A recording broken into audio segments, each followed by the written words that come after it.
Have you ever worked so hard to prove your worth that you forgot you had any Harper Green did everything right? She showed up early, stayed late, never asked for praise, never expected to be noticed, until the night her body gave out alone. After hours on the cold office floor, when she opened her eyes in the hospital, the last person she expected to see was the CEO himself. And the first words she heard, "I need you." But what does that even mean? When it comes from a man who barely knew your name? What would you do if the line between respect and vulnerability started to blur? Would you step back into the shadows or fight to be seen? This is a story about silence, survival, and the quiet strength it takes to choose yourself, even when no one else ever has. Stay with us. You'll remember this one. The office was never meant to feel like a second home, but that's what it had become. The hum of the central heating was the only sound echoing through the marble-floored halls of the Beckett and Sons architectural group on the 22nd floor. Outside, Chicago's December wind howled between high rises, but inside, everything was still. The city had long gone to sleep, except for one woman. It was 3:12 a.m. Harper Green sat hunched over a stack of blueprints, spread across the long glass conference table.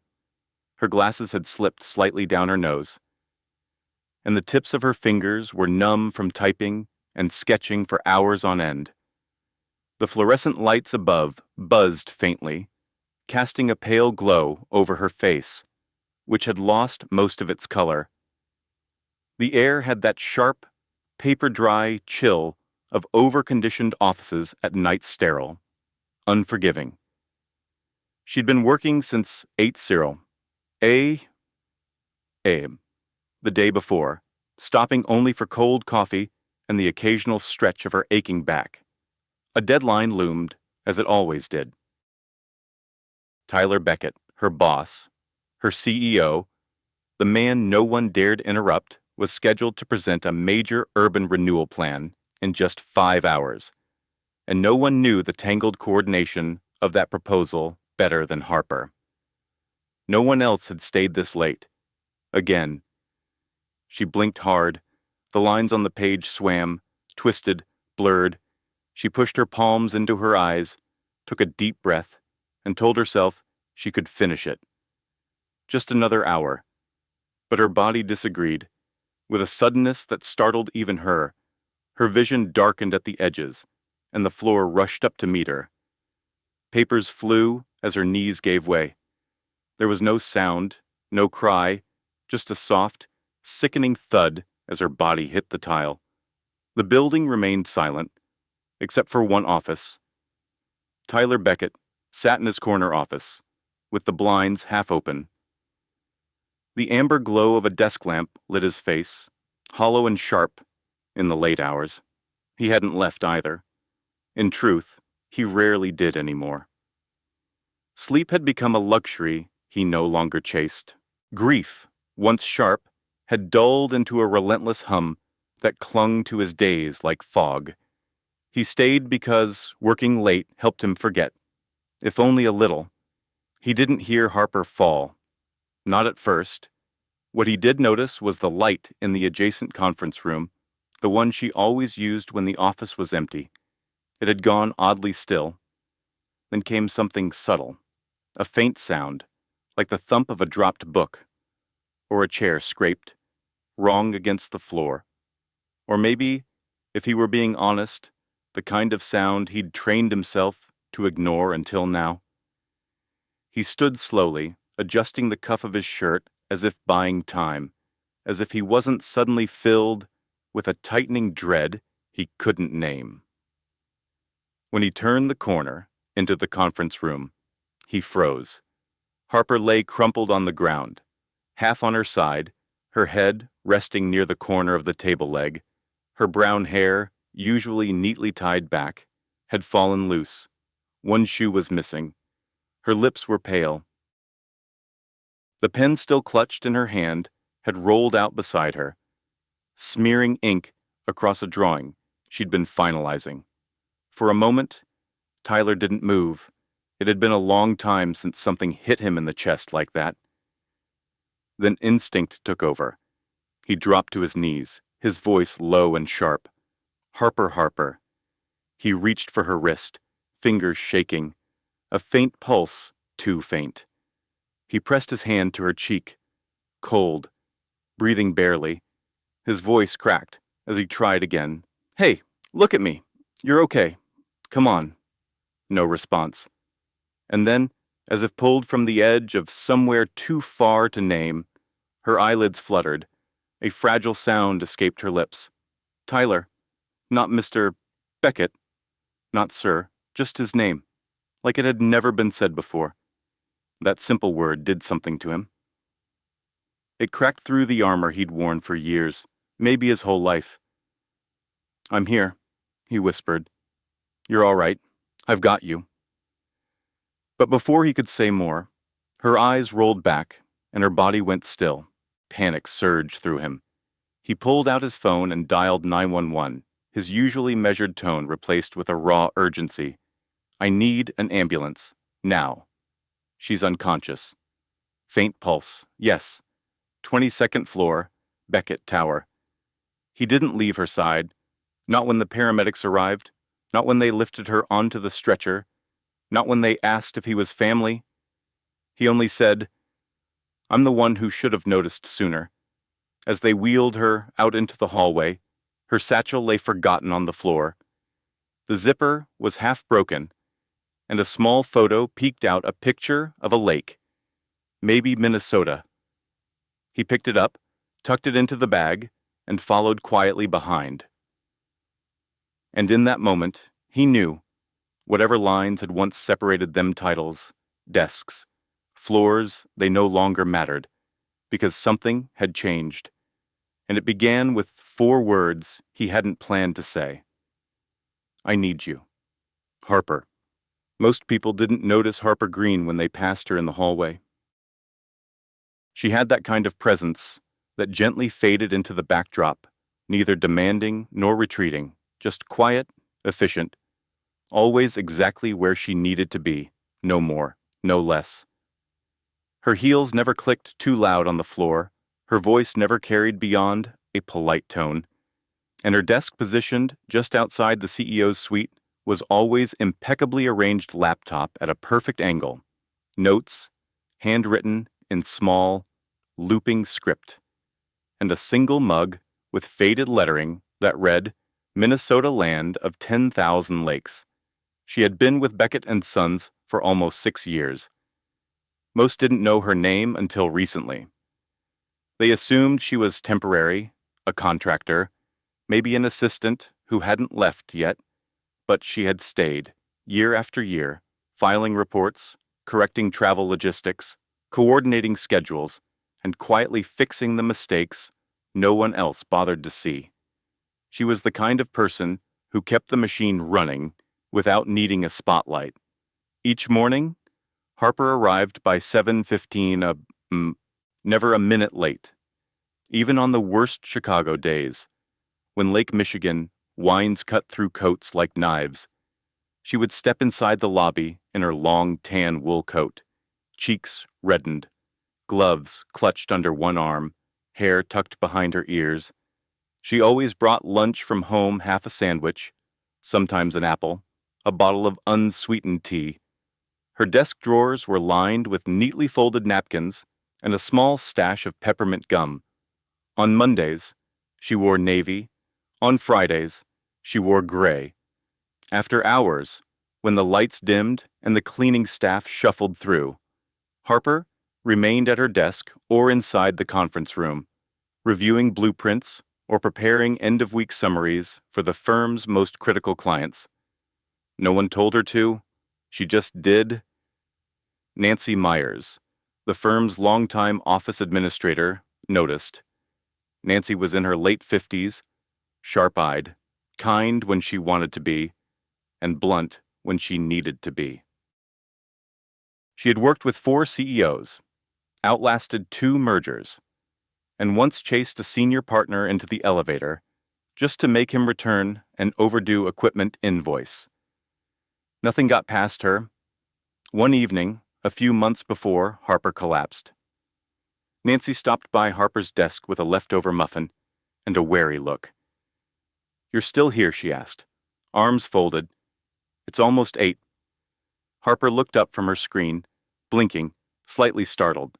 "Just finishing the Sutter file. It's due tomorrow morning."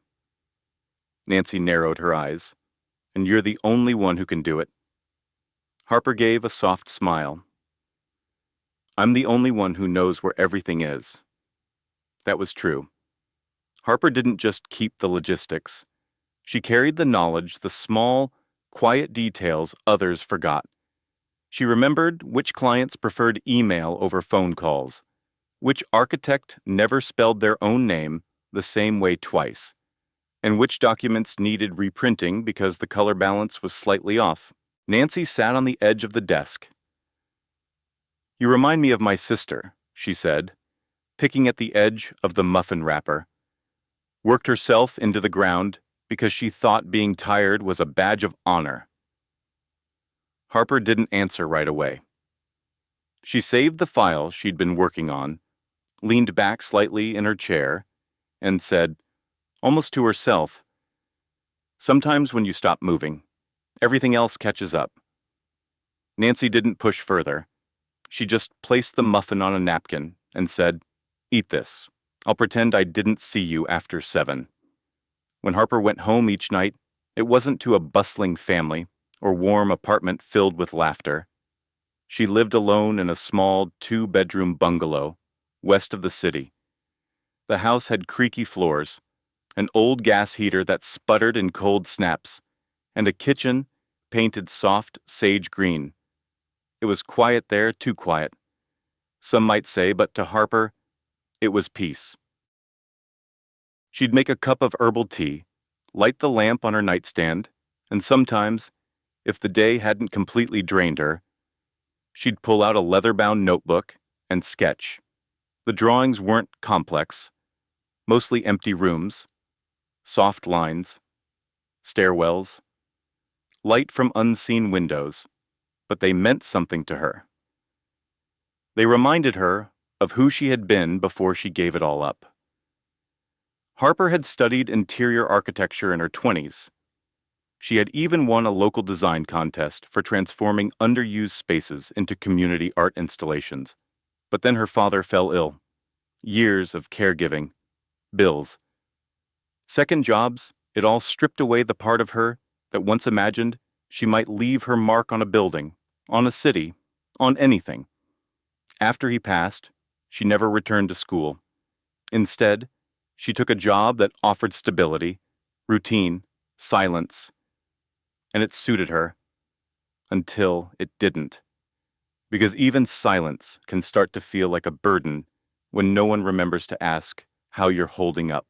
When your efforts are expected, not appreciated, when the only time people look at you is when something's gone wrong or when you collapse in the middle of the night and someone finally notices.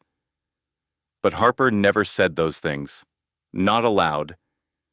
She kept her head down, did her job, and told herself that maybe one day she'd be seen for something more.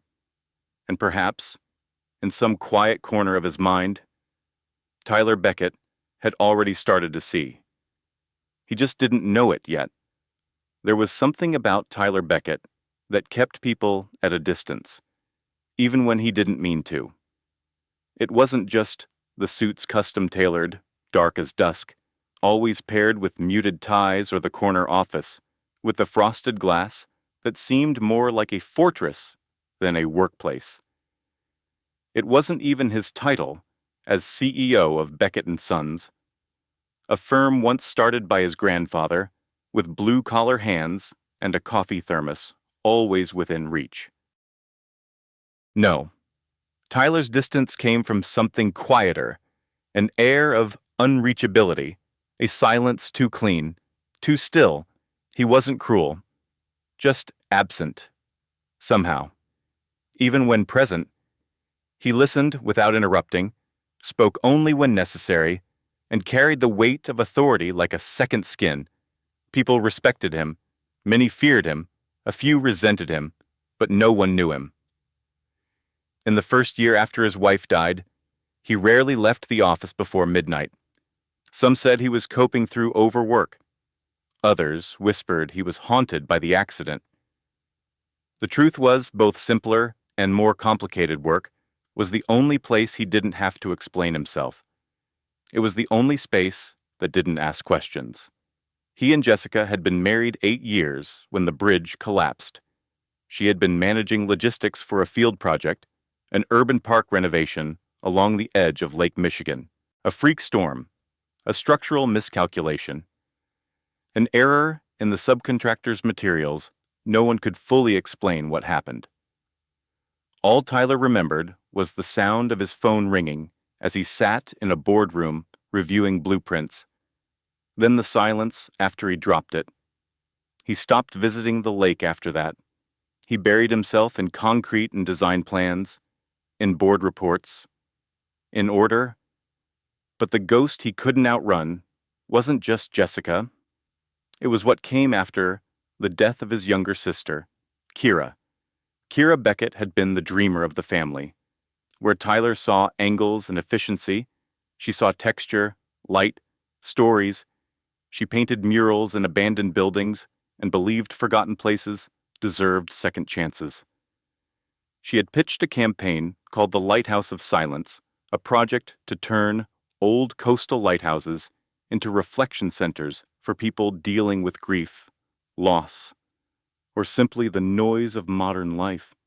It was poetic, too poetic for the firm's board. They shelved it, dismissed it as unprofitable, and Kira, already fragile from years of emotional instability, spiraled. When Tyler found her final note tucked behind a canvas in her apartment, he couldn't bring himself to read it for weeks. When he did, all it said was, "If no one hears your silence, build something that does." He kept that note in his desk drawer. He didn't show it to anyone. What no one at the firm understood, what Tyler never explained, was that every late night, every project pushed to perfection, every hollow glance he gave across the office floor was part of a wall he was building, one brick at a time, to keep the ache from swallowing him whole. But Harper, he had started noticing her long before she collapsed. At first, it was incidental the way her desk light stayed on when the rest of the office dimmed. The gentle clack of her keyboard, never rushed. The way she always brought a thermos of mint tea and left it to cool beside her stack of folders. She wore neutral tones, tucked her hair behind her ears, the same way Kira did when she was focused, and occasionally when she thought no one could hear. She hummed softly under her breath. He never meant to watch. It wasn't intentional, but somehow, whenever the halls were silent and the air felt too thin, his eyes would drift toward her workspace. He'd see the way she paused before sending an email, how she took a beat longer to double-check a line on a printout. She never asked for help, never needed praise. She just worked. One night, weeks before the incident, he passed by the conference room where she sat alone with blueprints sprawled like wings on the table. She didn't see him, but he saw her lean forward, elbows on the table, eyes closed briefly as if gathering strength. Then she whispered to no one, "Just finish this one thing." Something about that moment lodged in him. It reminded him of Kira, not in appearance, not even in temperament, but in the way Harper carried her weight quietly, how she moved through the world like someone who had learned that being visible came with a cost, and that sometimes it was safer to stay small. He didn't speak to her then. He turned, walked back to his office, and told himself it didn't mean anything. But the next morning, when he saw the report she had compiled, annotated with clean, legible notes in the margins. He read every word. Twice. He didn't tell her. Tyler had learned long ago that feelings were unpredictable, dangerous. The more you let people in, the more ways you gave them to hurt you. So he kept his world contained, measured, professionally indifferent. The firm thrived. The board was pleased, and his personal life remained a blank page no one dared to write on. But that night, when he found Harper on the floor, her body small and still, against the vastness of that sterile room, something inside him cracked. It wasn't just fear, it was recognition. She had worked herself into invisibility. Just like Kira, just like Jessica before her, so determined to prove they could hold it all together. They forgot to rest, forgot they were human. And Tyler had been watching. Again, silent. Again, but this time he couldn't walk away.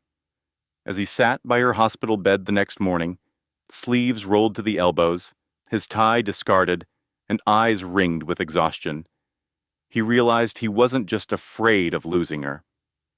He was afraid that he already had, and that maybe, just maybe, he was part of the reason why. The first thing Harper Green felt was the brightness, the kind that burned through closed eyelids and made the inside of her head throb. Then came the beeping, steady and deliberate, like some mechanical heart was reminding her that hers had not yet stopped. She tried to open her eyes, but the lids felt too heavy, glued with sleep, fatigue, or something deeper she didn't yet understand. When she finally managed to blink into the light, her vision focused slowly, revealing a pale green curtain, a hospital monitor to her left, and a man sitting with his head bowed in a chair, pulled close to her bedside. His jacket was folded over the back, his shirt sleeves were rolled to his elbows, his face was turned away, buried in his hands. Tyler Beckett. Harper's breath caught, dry and shallow in her throat, as she shifted slightly on the stiff mattress, triggering a soft rustle. He looked up immediately, and for the first time since she'd started working for him, she saw something completely unfamiliar in his eyes. Relief, sharp and unfiltered, laced with something dangerously close to guilt. "You're awake," he said, standing abruptly. Thank God. She tried to speak, but her mouth was sandpaper. All she could manage was a hoarse, "What happened?" "You collapsed," he said, his voice softer now, though it still carried that natural command. "At the office. Early this morning." He rubbed a hand down his face, as if trying to wake himself up from something he'd been trapped inside. "They said it was exhaustion," he continued, "and dehydration. You hadn't eaten in too long, apparently." Harper closed her eyes, shame rising like heat. "I'm sorry," she whispered. Tyler's brow furrowed deeply. "Why would you apologize? I should have left earlier. I should have Harper." His tone sharpened, not with anger, but with urgency. "You almost died, and all you can think about is whether you stayed too long." Her eyes watered, though she hadn't meant for them to. But something in the way he said her name, plain, quiet, without title or distance, made her feel like maybe she wasn't just a background fixture after all. He sat back down slowly, searching her face, as if trying to read something she didn't know she was revealing. After a moment of silence, he said, "I didn't know you worked that late every night." "You're the CEO," she replied, turning her head toward the small window in the corner. "I'm just no one." "No," he said immediately, his voice lower, as if the words hurt coming out. "You're not—" There was a pause so long it almost asked a question on its own. Then he said it again, quieter, more carefully, like he was letting it slip, before he changed his mind. I need you. The words hung in the sterile air, like something fragile. Harper turned slowly to look at him. Her eyes were wide but steady. I mean it, he added, not blinking. Before she could answer, a nurse gently pulled the curtain open, clipboard in hand. Unaware of what she'd interrupted, "Oh, sorry. I didn't realize you had company." Harper flinched. Tyler stood quickly, tension returning to his shoulders. The nurse smiled politely and said, "There's some paperwork you need to sign." "Sir, I'll be right back," he told Harper, voice lower now, professional again. He followed the nurse out, leaving Harper staring at the corner of the room where his jacket still hung, wondering if any of what just happened had been real. 2 days later, when she walked back into the office, everything looked the same, but felt unmistakably altered. The desks were in their usual rows. The faint scent of printer toner still clung to the air, and the elevator dinged at the exact second it always did. But something was different. People turned to look at her, their gazes lingering a little too long, curiosity heavy in their expressions. Whispers followed just behind her shoulder. She walked to her desk with her repaired satchel slung over one shoulder. Nancy had helped fix the zipper while she was out, but her fingers still trembled when she booted up her computer. "Hey!" came a voice beside her. She turned. It was Nancy. Her eyes crinkled with worry. "You okay?" Harper nodded. "Fine. Just catching up." "I heard he stayed," Nancy said, her voice lower. "At the hospital, all night." Harper hesitated. "He was there when I woke up." Nancy gave her a long look. "That's not standard CEO behavior. I don't think it means anything." Harper replied too quickly, but even as she said it, she knew it did. That afternoon, Harper was called into Tyler's office. No assistant, no meeting notice. Just his voice at her desk. "Can we talk?" She followed him down the corridor, every eye tracking them. The office door clicked shut behind her. "I want to reassign some of your work temporarily," Tyler said, holding a folder. "Only the high-pressure accounts." She tensed. "Are you benching me?" "No," he said gently. "I'm protecting you." "I don't need protecting," she said, but her voice cracked. "I know you don't," he replied. "But I want to." She reached for the folder. "What is this?" "It's a project I think you'd be perfect for. It's not on the books." It was Kira's. She looked up, startled. "Your sister?" He nodded. She wanted to build something that gave quiet people a voice. Harper opened the folder slowly. The first page was titled, "The Lighthouse of Silence." The folder sat on Harper Green's desk like something sacred, though its cover was plain a navy blue file with no logo, no label, nothing to suggest what was inside could change the way she saw everything. The words, "The Lighthouse of Silence," were typed on the first page in a modest serif font, followed by a subtitle. Smaller and underlined, a space for those who have nowhere to speak and no one to hear.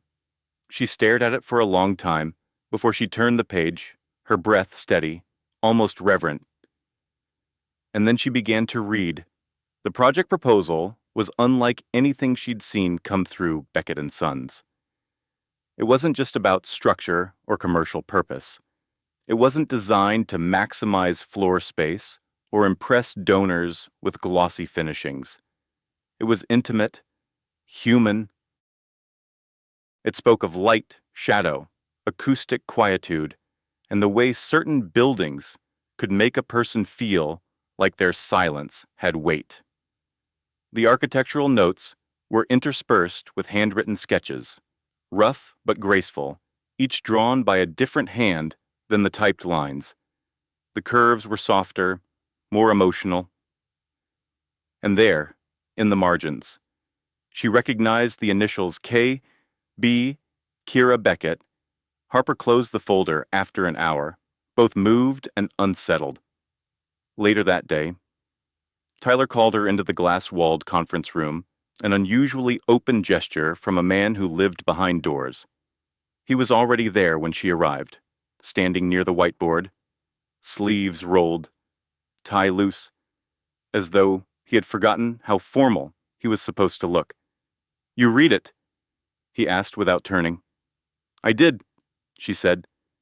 He nodded once. "I shelved it after Kira passed. Couldn't look at it. Couldn't delete it, either." "It's beautiful," she said, and meant it. He finally turned toward her, expression unreadable. "I want you to lead it." Harper blinked. "Me, I trust your instinct," he replied simply. And she would have too. No one had ever offered Harper a lead role in anything. She had spent years behind the scenes, supporting, proofreading, cleaning up the oversights of people with louder voices. The offer felt impossible, but it also felt right. As if this wasn't just a job, as if something inside her had been waiting for a project like this to find her. "I'll do it," she said after a moment. "But only if we do it right." Tyler gave the faintest hint of a smile. "I wouldn't ask otherwise." Within a week, Harper had moved out of the secretary's nook and into a shared planning office. She didn't decorate her new space, just brought her laptop, a stack of Post-its, a ceramic mug with a cracked rim, and the folder marked Lighthouse. She requested 2 interns to assist with renderings and began to pull together a small concept team of architects who had once worked with Kira. Tyler approved everything without hesitation, but not everyone approved of Harper. The whispers began again, first quiet, then louder. Some employees stared as she walked down the hallway. Others stopped talking when she entered the break room. One manager joked too loudly near the elevator. "Must be nice to go from invisible to indispensable overnight." Harper tried not to flinch. She buried herself in the work. She reviewed Kira's notes obsessively, trying to understand the intention behind each pencil stroke, each metaphor. She began drafting updated schematics and floor plans, emphasizing emotional flow, curved corridors, soft lighting, open ceilings designed to evoke breath. Every decision was weighed with care. But at night, in the quiet of her home, doubt crept in. What if this was all a performance? What if Tyler had given her this because he felt guilty about what happened, not because he believed in her? What if she was being used as a placeholder for someone he couldn't protect in time? The thoughts stayed with her like shadows. One evening, after submitting the first draft for executive review, she received a message from Tyler. It wasn't formal or formatted, just a few words typed plainly. "You don't need to prove you belong. You already do." She stared at the screen for a long time before replying, "Thank you, but I need to prove it to myself first." He didn't respond, and she didn't expect him to. The following Monday, Harper entered the main conference room to present a progress update. She had prepared a short visual walkthrough renderings layered over Kira's original concepts. The senior team sat around the table, including James Ralston, Beckett & Sons' Chief Operating Officer, a man known for tight budgets and tighter opinions. He watched her the way some men watched people they didn't think belonged. Harper clicked through her slides calmly, explaining how the lighthouse structure could incorporate sensory design elements. She outlined the importance of intentional quiet spaces in an overstimulated world. She spoke of Kira, not sentimentally, but purposefully, explaining how the project could serve communities dealing with loss, trauma, or the feeling of invisibility. When she finished, the room was quiet, too quiet. Then James cleared his throat. So, this is a therapy center. Now we're turning emotional processing into architecture. No, Harper said evenly. We're building a place where people feel allowed to exist, even if they don't have anything to say. He tilted his head. Sounds expensive. Tyler, who had been sitting silently until then, looked directly at James. And worth every cent. James looked between them, eyes narrowing. Interesting timing, this sudden passion for Kira's work, especially considering who's leading it. Tyler didn't blink. What's your point? James smiled without humor. Just that some of us are still watching. After the meeting, Harper lingered alone in the room, staring at the glowing screen, her reflection faint in the glass. She hadn't said everything she wanted to say, but she had said enough. When she returned to her desk, there was a note tucked under her mug. Not an email, not a text, a handwritten note. Your voice is steady. Let it stay that way. T. She smiled, just a little, and folded it into her pocket. Maybe, she thought, this project really could speak. And maybe, finally, someone was listening. It started with a closed door. Harper Green was at her desk, reviewing the revised elevation drawings for the lighthouse's main hall, when a message popped up on her screen. Please come to HR, 1:30 M. Priya Singh. There was no context, no subject, just a quiet directive with the weight of something unspoken. She stared at it for a moment, the air tightening in her lungs. It was a Monday, gray and damp, the kind of day that already felt too heavy, and now it felt heavier still. She glanced at the small sketch tacked to her monitor, a soft pencil drawing of curved windows looking out to a sea horizon, a piece of Kira's original vision, and told herself not to assume the worst. But some part of her already knew. When she stepped into the HR office that afternoon, the blinds were drawn. The light overhead buzzed faintly. Priya Singh, head of human resources, looked up from behind her desk with an expression that was hard to read, half warm concern, half stiff professionalism.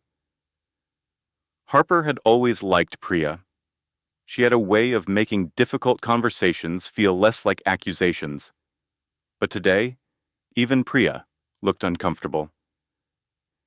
Hey, Harper, she said, motioning toward the seat across from her. Thanks for coming in. This won't take long. Harper sat carefully, hands folded in her lap, spine straight. There've been some comments, Priya began, from staff across different departments, about the Lighthouse project and about your role in it. Harper said nothing. We're not accusing anyone of wrongdoing, Priya clarified quickly, but the board has asked us to ensure that everything about this assignment, especially the creative selection and reporting lines, is fully transparent. Transparent, Harper repeated softly. You mean whether I earned it? Priya's gaze dropped for a beat. Just whether personal dynamics have influenced professional decisions. Harper blinked. You're asking if I'm involved with Mr. Beckett? No, Priya replied quickly. We're not asking that, but perception matters. Harper. And you've been seen with him at odd hours. There was that night on the rooftop. Some of the staff talk. Harper stared at her for a moment, something cold spreading slowly through her chest. I collapsed in this building, she said quietly. And he stayed with me. I suppose that's when people started talking. Priya looked as though she wished she could take back the entire conversation. I know it's unfair, I really do. But the higher-ups, they're sensitive to optics right now. Harper stood. Tell them I didn't ask to be seen. I was just doing my job, like I always have. And then she left, her shoes clicking softly against the marble floor, her breath sharp, her steps faster than usual. She passed the open office space without looking at anyone. At her desk, she sat down, opened her notebook, and for the first time since starting the Lighthouse project, she couldn't focus.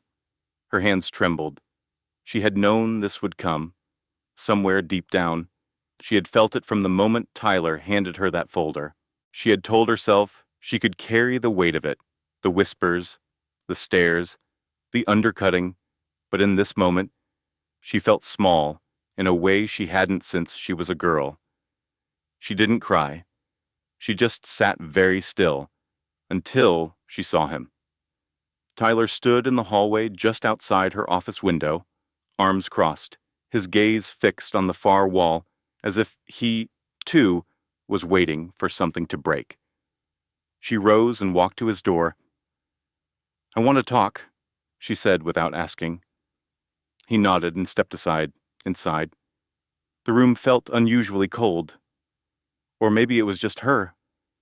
She turned to face him, arms crossed now too. "They pulled me into HR today." His jaw tensed. "I heard." "You heard," she repeated, her voice flat. "But you didn't say anything. I thought it would be better if I stayed out of it." He said carefully. "I didn't want to make it worse." For who, she asked. Silence. "I've spent weeks holding this together," she continued, her voice rising slightly. "I've watched people question me, dismiss me, call me lucky, call me worse. And now, when it all gets dragged into daylight, you sit back and let them wonder. I didn't mean to, but you did." She cut in. "You meant to stay safe, like always." Tyler stepped toward her, then paused. "You think I don't care? I think you care," she said, "but only in private." That stopped him. She picked up the project folder from his desk, her desk now, in theory, and held it up. "This matters to me, not because of you, not because of what happened between us. Whatever it is, it matters because it's the first time in my life I've had a chance to build something with meaning." "I gave you that chance," he said quietly. "No." Harper replied, "You opened a door. I walked through it, but you don't get to pretend that silence is support. You can't protect me by disappearing." Tyler's face shifted. He looked older in that moment, tired, unsure, human. "I panicked," he said. "I thought keeping quiet would protect you." "Then you never understood what this is about," she whispered. "You don't protect someone by pretending not to see them." She placed the folder back on his desk, then turned to go. "Where are you going?" he asked, voice hollow. "I'm taking a week," she said. "To think, to breathe, to remind myself why I said yes to this in the first place." She reached the door, then paused. "And Tyler," she said, without turning. "Yes, I believed you," she said. "When you said you needed me." And then she was gone. That night, Harper didn't go home right away. She walked for miles through downtown Chicago, coat wrapped tight around her, the air sharp with wind and coming snow. She passed old buildings she used to sketch in college, places that still whispered to her when she looked up cornices with faded carvings, door frames worn by 1,000 forgotten hands. She ended up at a small cafe tucked between a dry cleaner and a bookstore. She ordered chamomile tea and sat by the window, notebook open, pencil in hand, and she began again. Not for the board, not for Tyler, for herself. She rewrote the Lighthouse proposal from top to bottom, stripping away every trace of legacy and politics, replacing it with something truer, simpler, unshakably hers. She changed the mission statement. She redrew the core layout. She included a note from Kira's original scribbles, 4 words underlined in faded pencil. "We all need space." The next morning, Harper returned to the office just after sunrise. She didn't go to her desk. She went straight to Tyler's door, knocked once, and stepped inside. He looked up from behind his desk, startled. "I'm not here to talk about us," she said, placing the new proposal on the table. "I'm here to talk about her." And then she left, without waiting for a reply. 3 days passed without a word. No messages, no meetings, no rooftop invitations or folded notes beneath a coffee mug. Just the quiet hum of fluorescent lights, the mechanical rhythm of elevator doors, and the ever-present whisper of conversations Harper Green was no longer part of. She didn't return to the office. Not yet. She needed distance, not just from the walls of Beckett Tower, but from the version of herself that had once felt honored to be invisible. She spent those days at home, but not resting. Her small bungalow in suburban West Chicago, usually a refuge of soft blankets and steeped tea, became a temporary war room. The walls of her dining room were covered in sketches, notes, and pinned index cards. The revised lighthouse proposal lay open across the table, its pages marked with her pencil clean, direct, and personal. She worked by lamplight, by habit, but also by something deeper. She no longer wanted to be rescued. She wanted to be heard. On the fourth night, she printed her final draft, stacked the pages carefully, and placed them in a recycled presentation folder. She didn't decorate it, no colors, no flourish, just her name on the bottom of the cover, Harper Green, lead concept architect. And then she sent out an invitation, not to the board, not to the press, to the city. The venue was unconventional, a converted rail depot in the heart of Pilsen, once abandoned, now used sporadically by local artists for installations and pop-up exhibits. The walls were raw brick, the floors, concrete, with hairline cracks that spidered out like forgotten stories. The light was soft, stringed bulbs that glowed like distant stars. The air smelled faintly of old metal and fresh paint. That evening, as snow dusted the rooftops outside, Harper stood at the center of the space wearing a dark gray sweater, simple slacks, and flat shoes. Her hair was pulled into a low twist.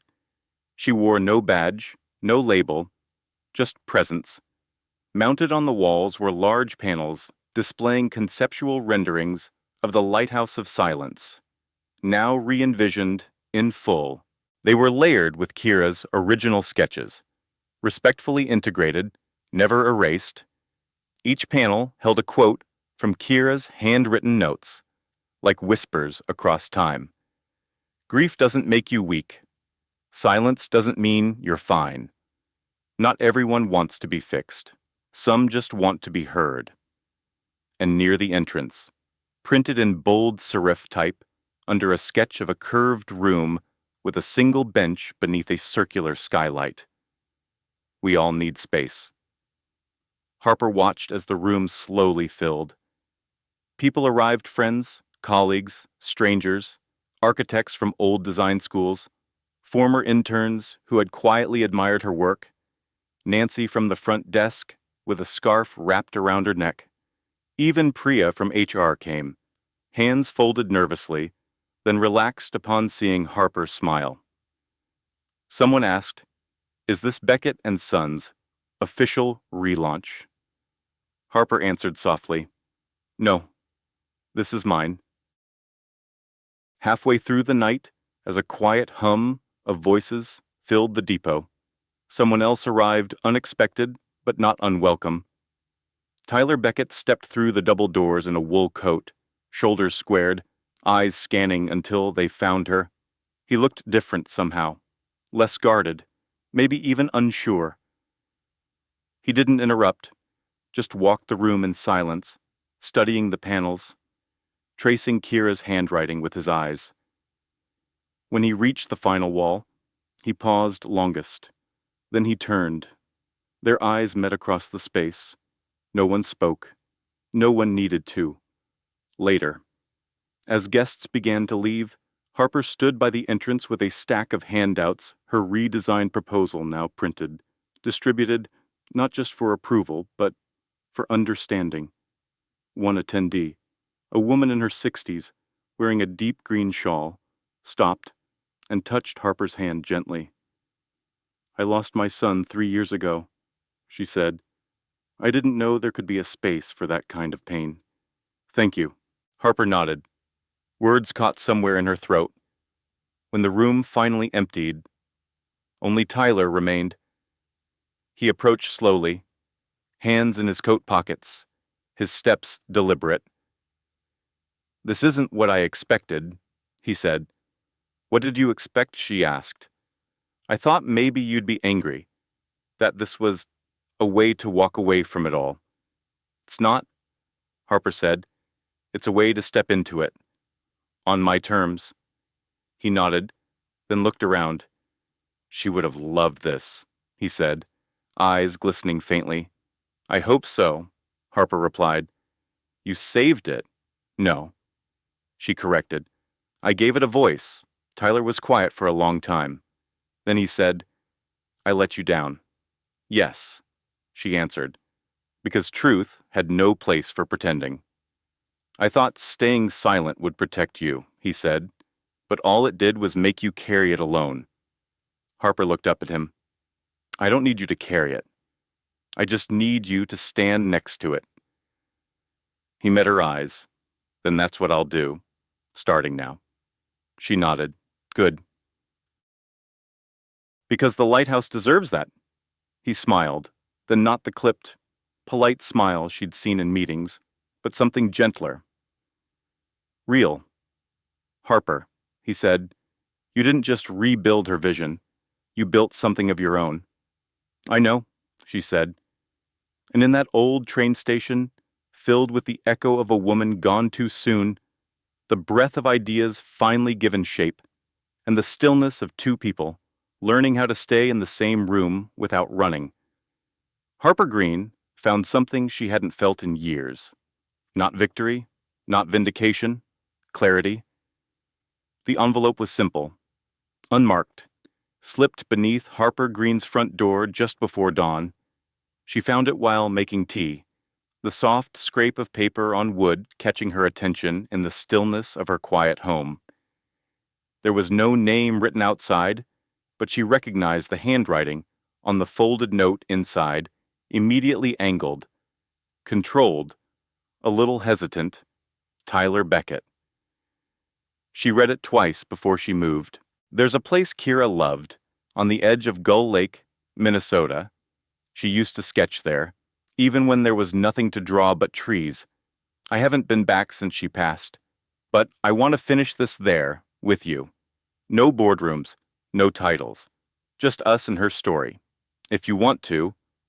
Tucked behind the letter was a one-way plane ticket, departing that same afternoon. Harper stood at her kitchen window for a long moment, watching the steam rise from her mug, letting the words settle. Then she reached for her suitcase. There was no need to overthink it. Some invitations didn't ask for certainty, they asked for courage. Tyler was already waiting at gate B14 dressed in a gray wool coat, jeans, and boots scuffed at the heels. The kind that suggested he had once been a man who hiked more than he answered emails. He looked up as Harper approached, and, for a second, she saw something in his face she hadn't seen since that hospital morning. Hope, fragile and unsure. "You came?" he said, voice quiet. "You asked," she answered simply. They didn't speak much on the flight. There was comfort in the quiet, in the way neither tried to fill the space with apologies or explanations. Harper stared out the window most of the way, watching the city give way to frozen fields and gray rivers coiling like soft silver thread through the snow. Minnesota in winter was stillness personified. The cabin sat at the edge of a wooded bluff, surrounded by pine trees tall and solemn, their needles dusted with fresh frost, The air smelled of bark, smoke, and memory. It wasn't large, just 2 rooms and a stone fireplace, but it stood solid, like it had listened to stories for decades without ever saying a word. She used to sit there, Tyler said as they stepped onto the porch, pointing to a weather-worn swing creaking gently in the breeze. Even when it rained, Harper touched the edge of the seat, fingers brushing against peeling paint. She could picture it Kira curled up in a blanket, sketchpad balanced on her knees, humming a melody to no one. Inside, the space had remained nearly untouched. A dusty bookshelf lined with dog-eared design journals, a kettle still sitting on the old stovetop. On one shelf, near the fireplace, a box marked K.B. in faded ink. Tyler reached for it slowly, as if asking permission from the room itself. He set it on the table and opened it with both hands. Inside were sketchbooks, loose pages, and a handful of photos, some crumpled, some pristine. Harper moved beside him, careful not to disturb anything. She drew even when she couldn't talk. Tyler murmured, "At the end, the chemo made it hard," but her hands never stopped. Harper lifted one of the sketchbooks gently. The first page showed a lighthouse, not in perfect detail, but in spirit shining outward into darkness. Not to guide ships, but to keep the shore company. As the snow deepened outside, they spent hours in silence. Tyler sifted through the past. Harper through the pages. They didn't speak of the office, of the whispers, of the exhibit. Here. It didn't matter. There were no nameplates, no power balances, just 2 people tangled in grief that didn't look the same, but felt painfully familiar. That night, Tyler made tea using the old kettle, slightly dented, and Harper sat on the couch with her knees tucked beneath her. When he handed her the chipped mug, she looked up.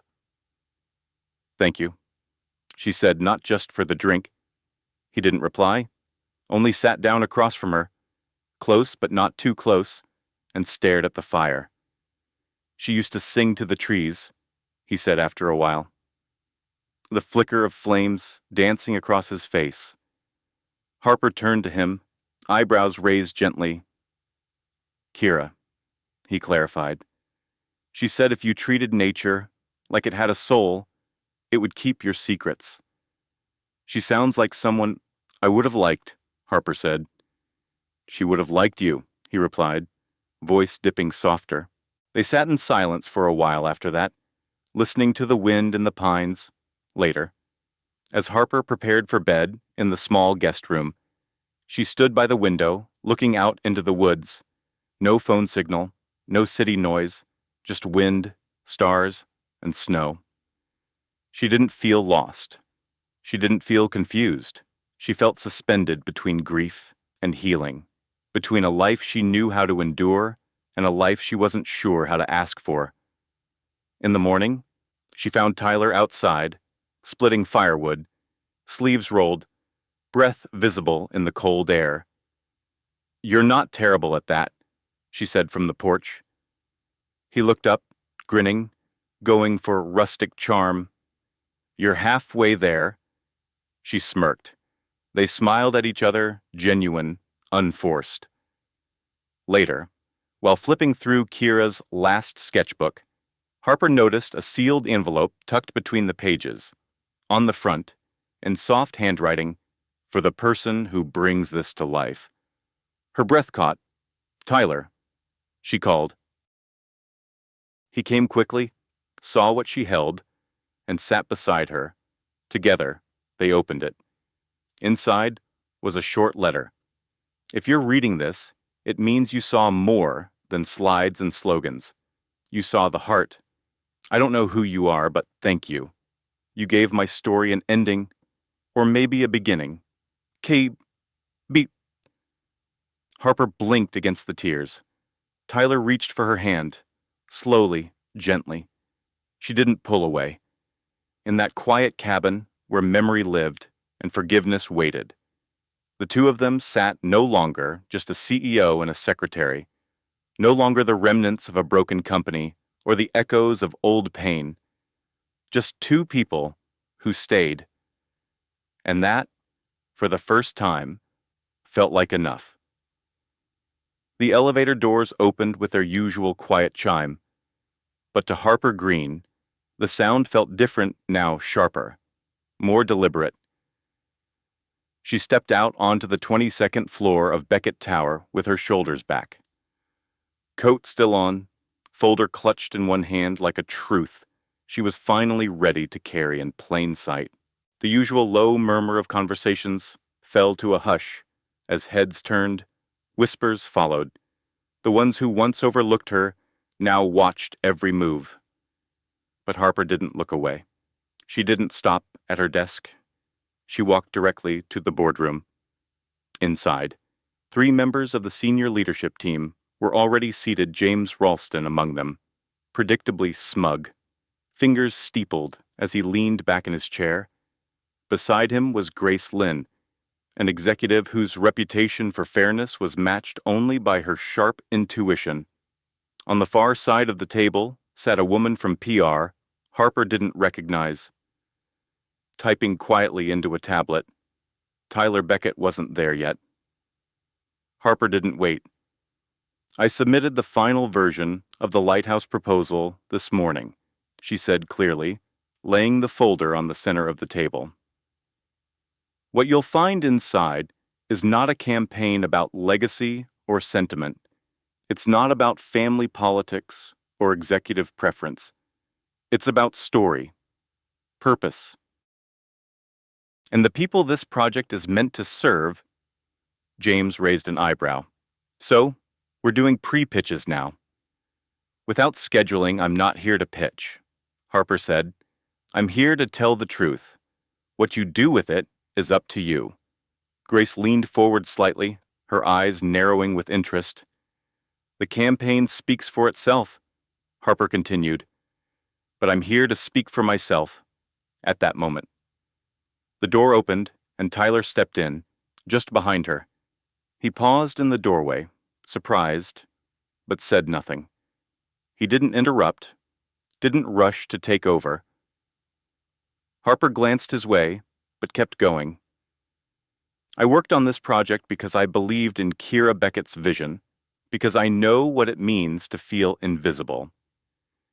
And I also know what it feels like when someone finally looks up and sees you not as an assistant or a junior or background support, but as someone who has something to say." James let out a small, disbelieving laugh. "So, this is a passion play now." Harper turned to him calmly. "No, this is about competence. You want numbers." The focus group response from the exhibit exceeded all previous benchmarks. The media pickup was organic and nationwide. We didn't pay for a single headline. She opened the folder. "You'll also find a statement of interest from a community health foundation willing to partner on implementation. They're interested because the story resonated, because it wasn't corporate, it was human." The room grew quiet again. Then Grace looked over the top of the folder.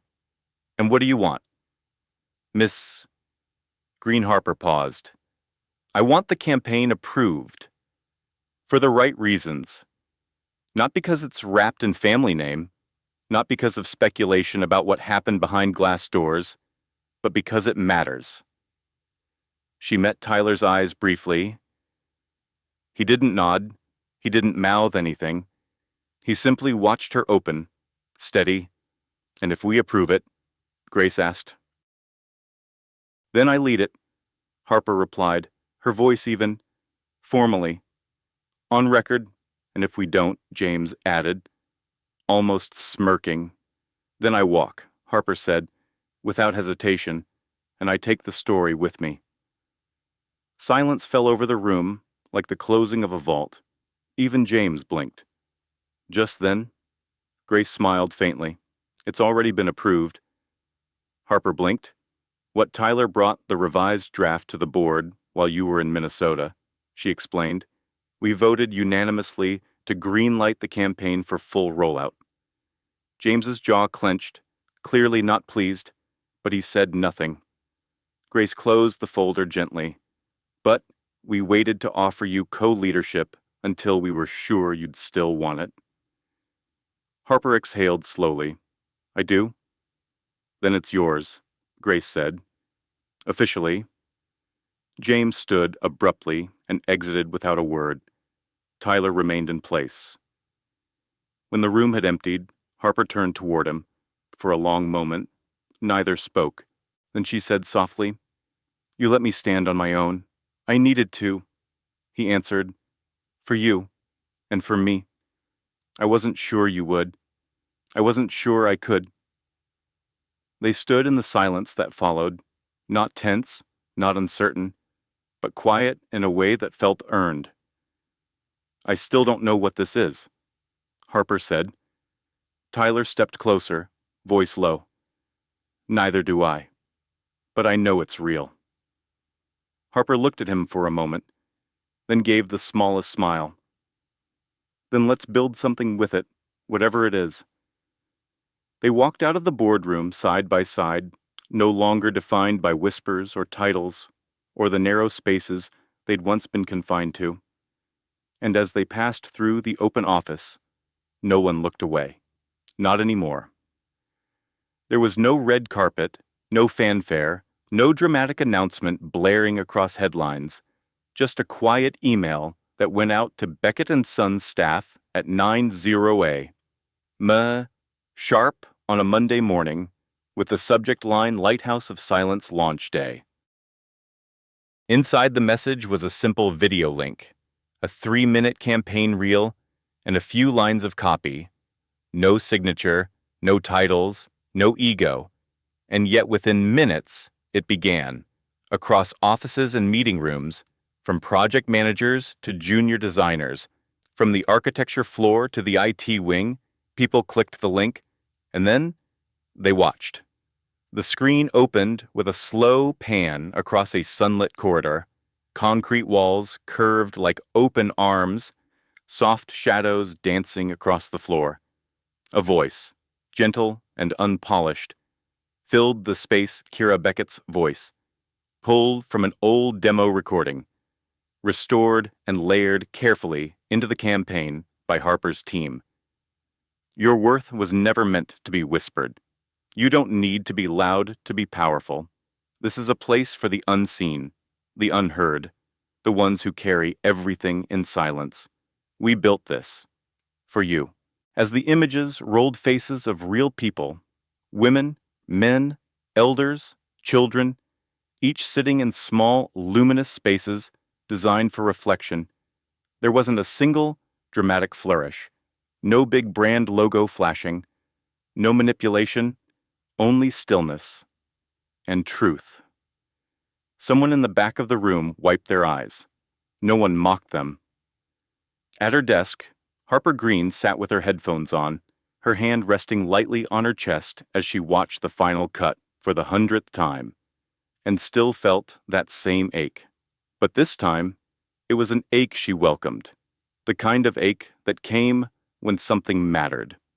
Tyler Beckett stood on the mezzanine level, arms folded, watching the creative team below, their faces turned toward the screen, their voices hushed. He didn't speak, didn't interrupt. He just watched the impact ripple outward, quiet and steady, exactly the way Kira would have wanted. When the video ended, no one clapped, but no one moved either, as though something had shifted in the room. Later that afternoon, Harper slipped away from the buzz and climbed the narrow stairwell to the rooftop. The sky was pale blue, stretched wide over the city like breath after a long silence. The swing still hung from its rusted frame, swaying slightly in the breeze. She sat alone for a moment, watching the skyline shimmer beyond the stone rail. Then Tyler appeared beside her, 2 cups of tea in his hands. You remembered, she said, accepting hers. Some things stick, he said softly. They sat side by side, not speaking for a while, letting the wind braid through their silences. After a while, Harper reached into her coat pocket and pulled out a small frame wrapped in cloth. She set it gently on the ledge in front of them. Inside was one of Kira's original sketches, a single word, in bold, uneven pencil strokes. Scene. Tyler stared at it, swallowed. She used to say that was the whole point. She was right, Harper said. He turned to look at her. You know, you changed everything. She shook her head. No. I just stopped waiting for permission. He reached for her hand, not with urgency or expectation, but quietly like a promise. She let him. There was no kiss, no big confession, just of fingers gently twined between two people who had spent too long in the dark, now letting themselves stay in the light together. 2 months later, the Lighthouse of Silence campaign won a national award for public design storytelling. Harper was invited to speak at the gala, but she declined. Instead, she took a train alone, carrying nothing but her coat, a sketch pad, and a printed photo of the launch day. She didn't tell anyone where she was going. She stood at the edge of a quiet hill in Minnesota, pine trees rustling behind her, the wind carrying that particular hush only winter understands.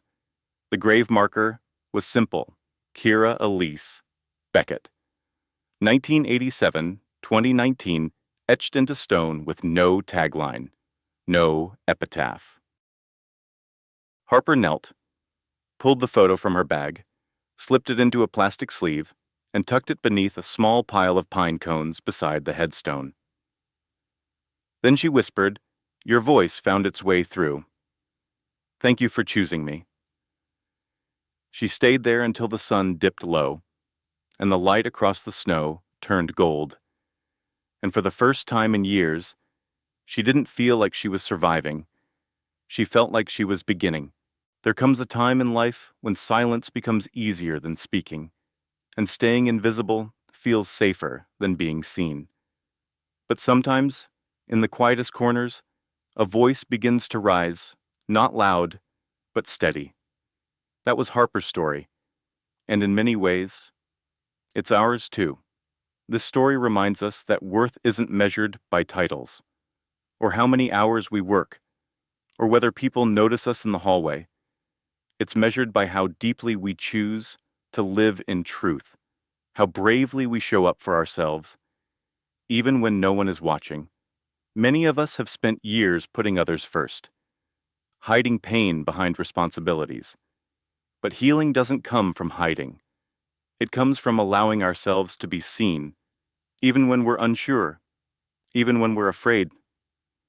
No matter your age, your voice still matters. Your story still matters. And it's never too late to step into your own light. So if you've ever felt overlooked, just know this: you were never invisible. You were waiting to be seen by the right eyes. Thank you for spending your time with this story. If it touched something in you, if it made you pause, remember, or feel seen, we're truly grateful you were here. Stories like these matter more when they're shared. So if it spoke to your heart, please give it a like, share it with someone who might need it, and don't forget to subscribe to our channel. There's more to come: stories that heal, connect, and remind us we're never as alone as we think. Until next time, take gentle care.